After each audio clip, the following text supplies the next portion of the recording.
تو آپ کو زیادہ تکلیف میں نہیں ڈالنا چاہتا، میں تکلیف نہیں دینا چاہتا، میں اس تکلیف کے اندر آپ کو خدائی رحمتوں کے تحفے دے رہا ہوں۔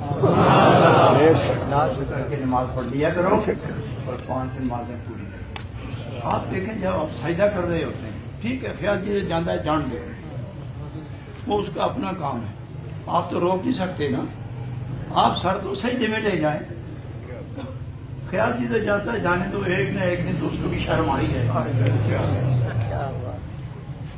ایک نہ ایک دن اس کو بھی شرم آ جائے، کیونکہ آپ کی اچھا بڑی مزے کی بات صوفیاء لکھتے ہیں کہ کس کس کا خیال ادھر ادھر بھاگتا ہے، فرمایا جس کا محبوب کوئی نہیں اس کے خیال بھاگتے ہیں۔ آپ نہیں سمجھے میری بات ساری، تمہارا دل ہے، دلدار کہاں ہے؟ تم امتی ہو، محبوب کہاں ہے؟ تو جس نے اپنا دلدار پہچان لیا، محبوب پہچان لیا، ہو سکتا ہے کہ وہ سجدے کرے اور خیال محبوب کی طرف۔ اسی لیے صوفیانہ ایک قول ہے کہ سر خدا کے لیے رکھو، دل مصطفیٰ کے لیے رکھو۔ کیا کہا انہوں نے؟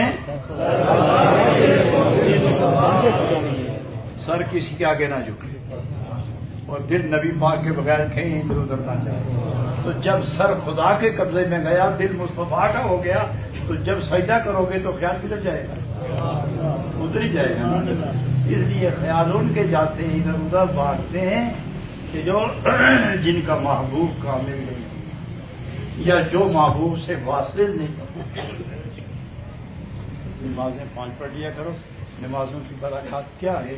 رحمتوں کا نزول ہے، گناہوں کی معافی ہے، رزق میں برکت ہے۔ بہت لوگ نمازی ہیں، رزق میں کمی ہے، ایسا ہے؟ پہلے کڑا بولیا